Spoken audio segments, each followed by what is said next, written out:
visage avant de repartir pour un déplacement face à Grenoble qui est très en forme aussi. Oui, mais l'actualité est tellement riche en ce moment. Effectivement, on s'est focalisé un petit peu sur la victoire du samedi et c'était un match incroyable avec un scénario surtout incroyable. Oui, automatiquement, il y a toujours des sourires quand on reprend le lundi. Mais en fait, il faut vite se projeter sur le match, sachant qu'on a quand même beaucoup d'absents entre les suspendus et les joueurs qui s'en vont. Donc il faut vite trouver quelque chose, trouver une mise en place, une équipe, pouvoir répondre à l'équipe de Grenoble qui a vaincu depuis le début de saison, qui n'a pas pris de but comme Stade Malherbe de Caen. Donc un match difficile qui s'annonce. Donc on s'est vite projeté sur Grenoble. En fait, on n'a pas eu le temps d'apprécier le match de samedi. Avant de parler du match, justement, vous avez commencé à évoquer, c'est le dernier jour du mercato aujourd'hui. Il y a des départs, vu ce que vous nous dites. Il va sans doute aussi y avoir des arrivées. On est le 31 août, c'est le dernier jour. C'est un peu comme le dernier jour avant Noël. On va vite faire les emplettes, sachant que vous avez besoin de joueurs. Vous espérez combien de joueurs d'ici ce soir? Et par rapport au départ aussi, je les évoquais comme ça. Déjà, on n'a pas un jour, on a encore 2 jours. Je suis le premier à minuit, donc on a encore 48 heures.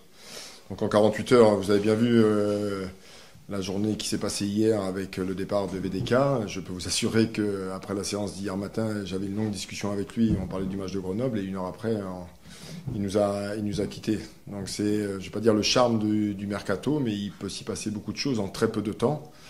Donc il va s'y passer des choses en très peu de temps aussi pour nous au niveau des arrivées, soit aujourd'hui encore demain jusqu'à minuit. Voilà, après ça fait partie de la vie d'un club. C'est toujours dommageable et malheureux qu'on se sépare de bons joueurs.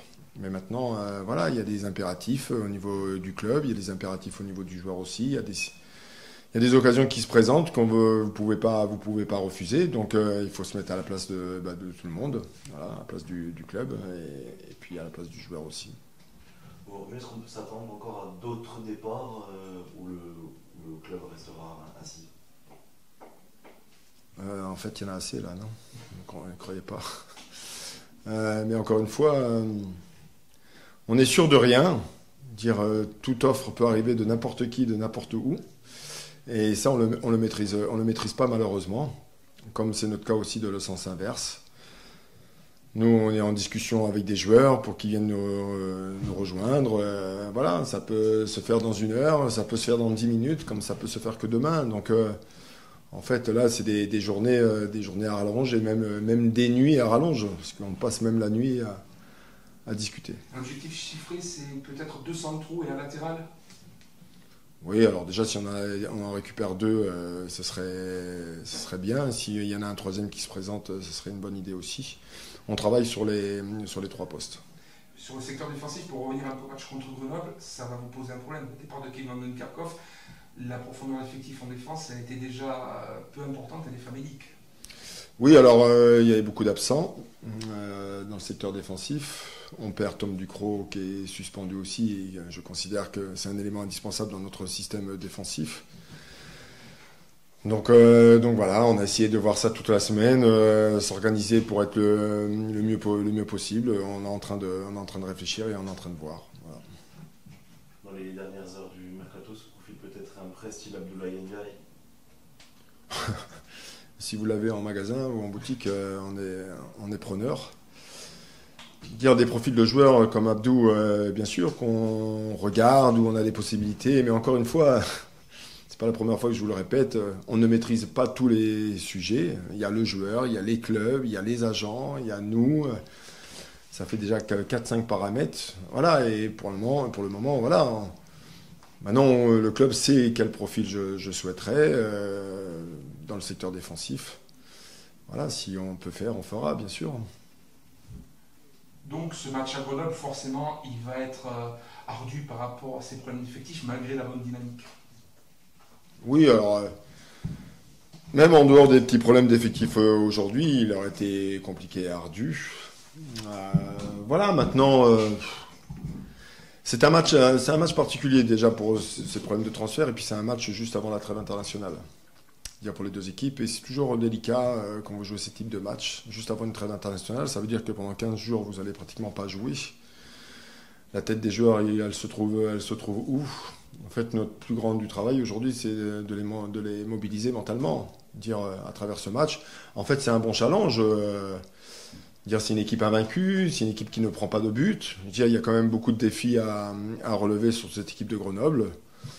Voilà, j'espère qu'on va être à la hauteur du défi. Dylan, bonjour. Après la belle victoire de 3, un match qui se présente face à Grenoble et ça va être un match compliqué entre les suspensions et les départs. Vous allez devoir avoir une charnière remaniée. Bonjour, oui ça va être compliqué mais bon dans le football on sait s'adapter et puis on va s'adapter et puis on sait qu'on joue une bonne équipe, Grenoble qui n'a pas pris de but encore donc c'est un beau challenge d'aller là-bas et puis de pouvoir mettre en place notre système pour pouvoir gagner le match. Alors on a parlé avec le coach quelque part avec ses départs, ces choses à gérer. Vous n'avez peut-être pas pu profiter autant que vous l'auriez pu de cette belle victoire samedi dernier à domicile face à Troyes qui malgré tout, on pense, vous a quand même donné un peu de bon au cœur. Oui, après, voilà, dans le foot, il faut vite passer à autre chose, il faut apprendre à passer à autre chose. Il n'y a pas trop le temps de rester sur les victoires comme sur les défaites, parce que ça s'enchaîne très vite. Et lundi, on est déjà au boulot, on prépare déjà le match du week-end, donc on arrive vite à switcher et puis se concentrer pour la suite. Il y a déjà une trêve internationale qui se profile très vite finalement. Pour vous, c'est important de finir sur une bonne note avant cette trêve pour partir un esprit peut-être un peu plus léger. Exactement, c'est très important de bien finir parce qu'après on sait qu'il y a une semaine sans match, il y a cette trêve. Et puis ce sera important aussi de bien repartir. Par la force des choses, Dylan, vous devenez l'un des anciens de cette défense.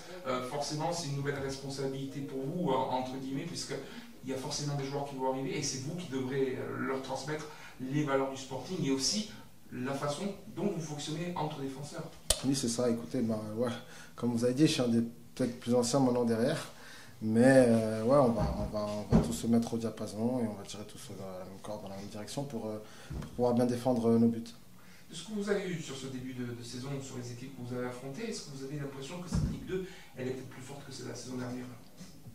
Ouais, il y a toutes les équipes sont intéressantes. La Ligue 2 elle est très compétitive cette année comme l'année dernière aussi. Maintenant, c'est difficile un peu de se positionner déjà maintenant. À voir, il faut encore quelques matchs pour voir comment ça va se profiler. Avec les différentes arrivées qui se profilent derrière et les remaniements en défense, on va passer du système à 5 à 4. Pour vous, quel est le système que vous préférez évoluer? Moi, j'aime bien les deux, je m'adapte. Donc, il faut bien que je m'entende quand on joue à 4 avec mon ailier qui est devant moi. Mais sinon, dans les deux, je me sens à l'aise.